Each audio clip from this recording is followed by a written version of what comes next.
Seguimos en Cosa Pública 2.0 y vamos a saludar y agradecer a Ricardo Ravelo, colega periodista, que acepte este enlace con nosotros, esta videollamada, para conversar sobre su libro que va a presentar en el marco de la Feria Internacional del Libro. Se llama La Cuarta Transformación del Crimen Organizado. Es un libro de Ricardo Ravelo junto con la autoría de José Luis Montenegro, y en este libro, según estamos viendo en el índice, se analizan varios episodios de violencia en esta guerra informal que vivimos en el país, como la llamamos nosotros, que tienen que ver con casos en algunos asuntos, digamos, de ciertos territorios como Sinaloa y otros asuntos. Ricardo Ravelo, muchas gracias por aceptar conversar con nosotros para el auditorio de Radio Universidad de Guadalajara. Buenas tardes. Buenas tardes, es un placer estar con ustedes. También un saludo muy afectuoso a la audiencia. Gracias, Ricardo Ravelo. Te saluda Rubén Martín.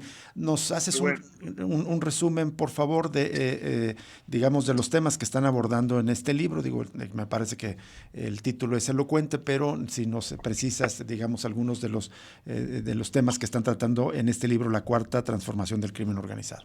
Sí, mira, es una amplia radiografía de las políticas fallidas que se han implementado para enfrentar al crimen organizado, y particularmente la del último sexenio, la del anterior sexenio de Andrés Manuel López Obrador, en el que pues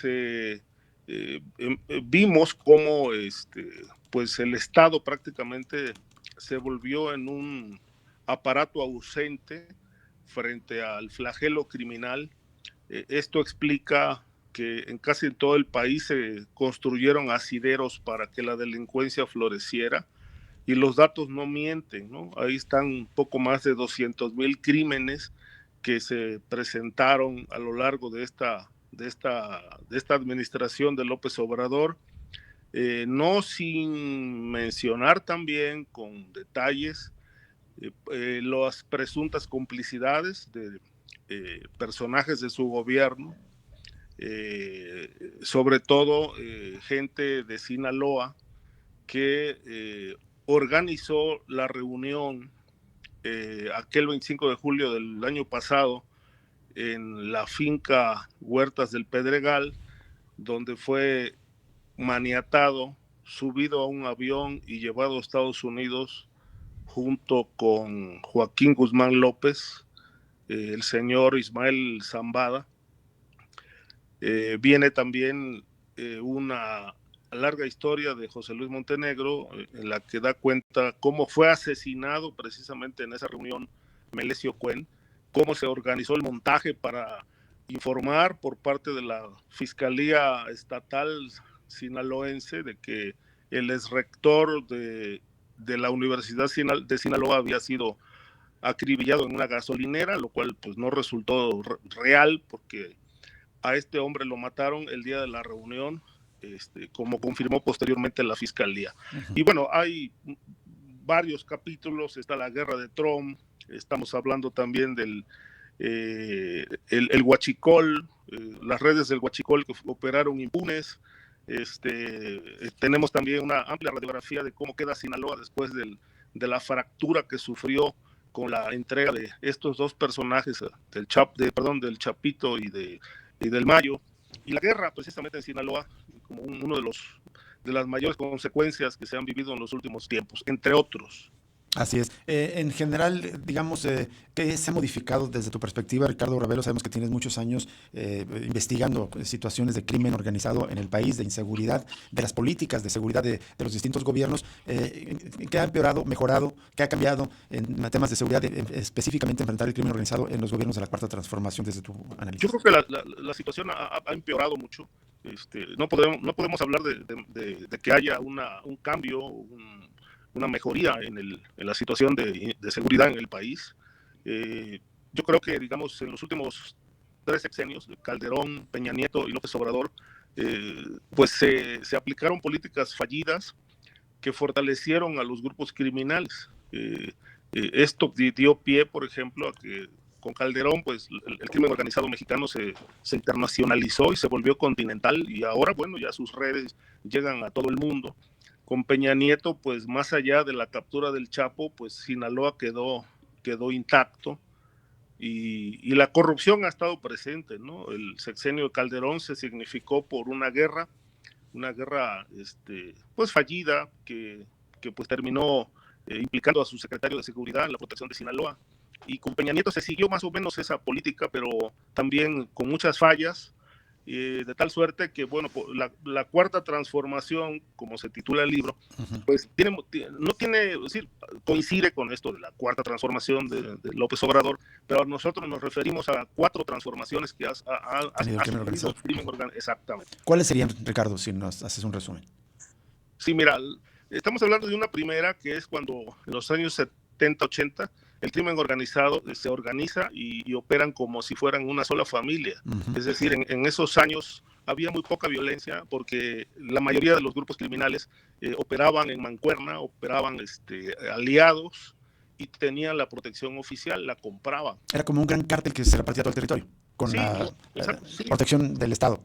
Del Estado, la Dirección Federal de Seguridad se encargaba de poner orden en los territorios y bueno, ahí el negocio se privilegiaba. Sí. Luego viene en los años 80 una segunda transformación cuando Félix Gallardo, que en aquel momento era el jefe de jefes en el cártel de Guadalajara, empezó a repartir el territorio y entonces se entregó parcelas o estados, digamos, a los Arellano, a otros grupos, al Chapo, al Güero Palma, Amado Carrillo.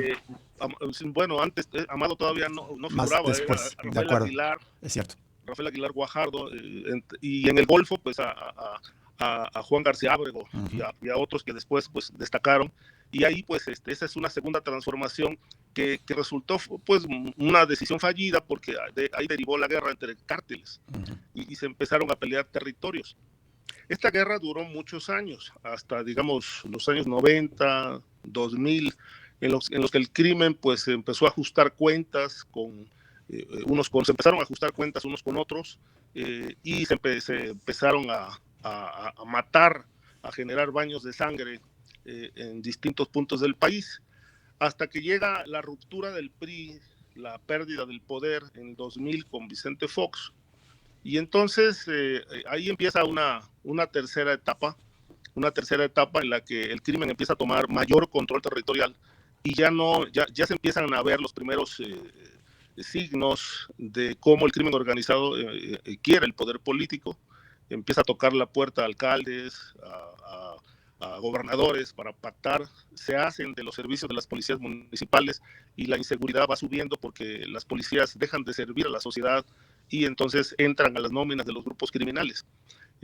Todo este tramo ocurre desde Fox, con la fuga del Chapo, es importantísimo porque ahí se reorganiza el crimen organizado, se construye lo que se llama la Federación de Narcotraficantes, que es Sinaloa, y la guerra continúa, el control territorial, pero esto que llamamos cuarta transformación. Sí, ¿cuál sería esta distinción? Se viene a consolidar, digamos, tiene una primera etapa con Peña Nieto, pero se termina consolidando en el sexenio de López Obrador cuando el crimen organizado se vuelve gobierno, cuando ya no está solamente disputando territorios y rutas de droga, sino que ya pelea directamente el poder político y entonces nomina a sus gentes como alcaldes, candidatos a diputados, senadores, gobernadores, y ahí pues prácticamente el crimen se instala, se entroniza en el poder político. Digamos, sería un antecedente Genaro García Luna, pero ahora tú lo ves más extendido y difundido entre alcaldías, posiblemente algunas gubernaturas. ¿Y qué tan alto llega esta infiltración del crimen organizado, Ricardo Ravelo? Sí, mira, este problema yo ya no lo llamaría infiltración, yo llamaría que, bueno, el crimen ya es gobierno. Y estamos hablando del 80% del territorio. Está en manos de las alcaldías, vamos a partir de ahí, las alcaldías están en manos de personajes que tienen una liga directa o indirecta con crimen organizado. Hay casos muy, muy críticos, casos como por ejemplo Michoacán o Guerrero. El caso de Guerrero llegó, por ejemplo, al grado de que un jefe del grupo Los Ardillos era el titular de la legislatura en el estado y controlaban 15 municipios de los más importantes.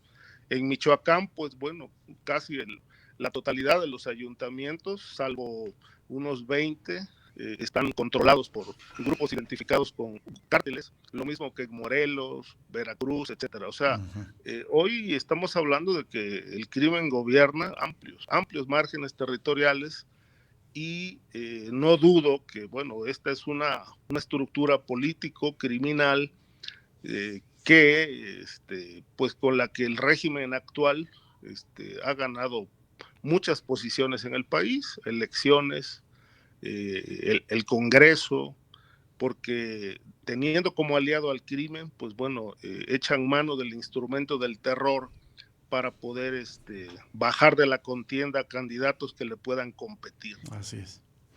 ¿Qué tal, Ricardo? Te saluda Jesús Estrada, un gusto escucharte. ¿Qué tal, Jesús? Buenas tardes. Buenas tardes. Estaba poniendo mucha atención, es interesante el planteamiento de las 4 transformaciones, pero vienes contando pues desde el involucramiento de la Dirección Federal de Seguridad en los años 70 hasta la actualidad, pasando por Genaro García Luna. Quería enfocarme en el tema de las regiones, sobre todo, Ricardo, porque acá por lo menos en Jalisco recuerdo que desde los tiempos del gobierno del PAN, de Emilio González y poco después el gobernador Aristóteles ya habían señalamientos que en las presidencias municipales era el crimen organizado en el que muchas de ellas presuntamente designaba al secretario de Seguridad Municipal. Mi pregunta es, ¿esta cuestión de la extensión del crimen como una especie de narcogobierno, narcoestado, pues en realidad viene mucho antes de López Obrador, ¿no te parece? Sí, o sea, es una evolución, por eso estamos hablando de transformaciones. Ha sido toda una evolución. Lo que pasa que, bueno, en el anterior sexenio, el tema se desborda a tal grado que, bueno, pues surgen casos como, por ejemplo, Rochamoya, gobernador de Sinaloa, que él mismo acepta o aceptó en múltiples ocasiones públicamente que llegó con el apoyo del cártel de Sinaloa y particularmente del Mayo. Estamos hablando de casos también que no veíamos antes, solamente había denuncias públicas, pero hoy son más que claras, de Américo Villarreal, financiado por el cártel del Noreste, que fue el coordinador de la campaña de Rochamoya, que a su vez operó el financiamiento de esa campaña con dinero del Huachicol y particularmente aportado por el rey del Huachicol, Sergio Carmona. Estamos hablando de María del Pilar Ávila en Baja California, vinculada al cártel de los rusos y también ligada a los grupos relacionados con el Huachicol, el caso del gobernador de Michoacán, y bueno, así podemos citar, porque vienen pues un relato amplio en el libro también de estas vinculaciones que ponen en entredicho a muchos gobernadores de Morena. Ricardo, otra cuestión es con este planteamiento, digamos, sobre todo los señalamientos de narcoestado, narcogobierno, narcopresidente o narcopresidenta, se ha estado de alguna manera alimentando la narrativa en partes de sectores de la oposición que piden la intervención de Estados Unidos. Preguntarte qué tan cercana o lejana ves la posibilidad de una intervención armada del gobierno de Estados Unidos en México.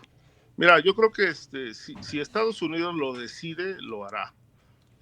Yo creo que le están dando pues margen de operación al gobierno mexicano para poder frenar dos flagelos que a ellos les preocupan mucho. Por un lado, que es el tema de la migración, que me parece que está más o menos controlada, pero el tema del tráfico de fentanilo, por ejemplo, y de otras drogas, pues no obstante que se han asestado importantes golpes en el norte del país y en el sur, en contra de grupos criminales, pues parece que Estados Unidos está insatisfecho con los resultados.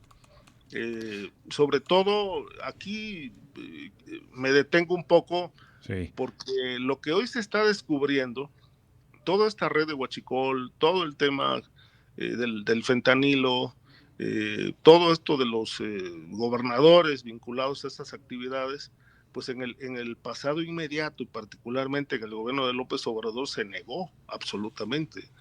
Entonces, pues Sí. estos hechos y estas redes no aparecieron en meses, Exacto. sino eran digamos, operaciones que se protegían desde el gobierno de López Obrador, daban silencio. Y lo peor, creo yo que, lo peor pero que se guarda por decir dos aspectos, por mencionar dos aspectos, es que en la propia presidencia de la República tenían el principal lavador de dinero de los productores de fentanilo, de los prestadores, de los testaferros de García Luna, que era el señor Romo a través de Vector, y tenían al jefe de la barredora, que era del que está acusado el senador Adán Augusto López con su secretario de Seguridad Pública. Así es. Entonces, bueno, pues todo esto nos da un panorama de qué tamaño y hasta dónde llegó el crimen en ese gobierno. Justo sobre esto te iba a preguntar, porque la portada del libro aparece, digamos, una ilustración, que hay un par de policías, pero en el centro está lo que aparenta un político y, digamos, parece ser los rasgos justamente de Adán Augusto López. ¿Tú no tienes duda de que Adán Augusto sabía de que su secretario de Seguridad en el gobierno de Tabasco está involucrado con el crimen organizado? No, yo no tengo dudas. O sea, digo, no tengo dudas porque, bueno, en el trabajo periodístico pues hay demasiada información que conduce a Adán Augusto, es decir, redes empresariales. Digo, lo último que tuvimos acceso fue a información de cómo gestionó la asignación de una concesión de un muelle para un socio suyo que opera en Altamira, donde descargaban huachicol.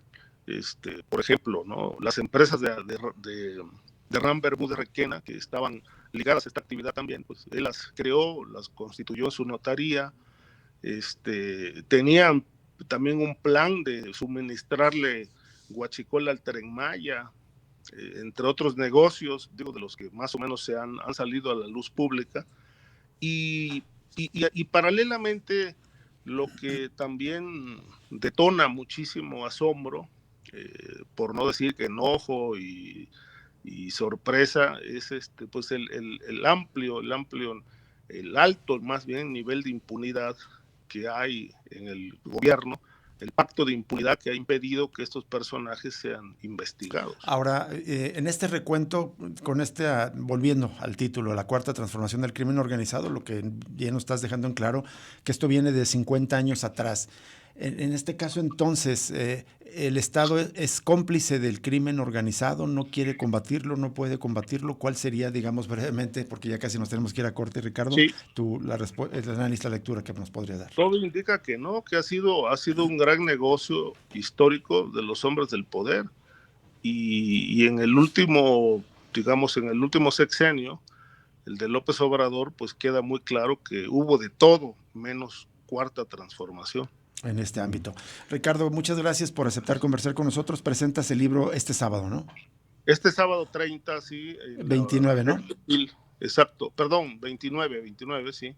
En la FIL de Guadalajara, ahí estaremos con el periodista Jesús Lemos, que va a presentar la obra. Muy bien. José Luis Montenegro. Una duda también, Ricardo, ¿también vas a presentar otro libro sobre el fentanilo en el marco de la FIL? El 30 voy a presentar Fentanilo, la era diabólica de las drogas químicas. Ajá. Ese va a ser el día 30. Okay. Es otro libro que también da cuenta de todas estas redes que pues tienen tan incómodo al gobierno de Trump. Perfecto. Muchas gracias, Ricardo Ravelo. Gracias por aceptar conversar con nosotros. Buenas tardes. Buenas tardes. Hasta luego. Ricardo Ravelo, su libro La Cuarta Transformación del Crimen Organizado. Vamos a la pausa y volvemos.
Ya regresa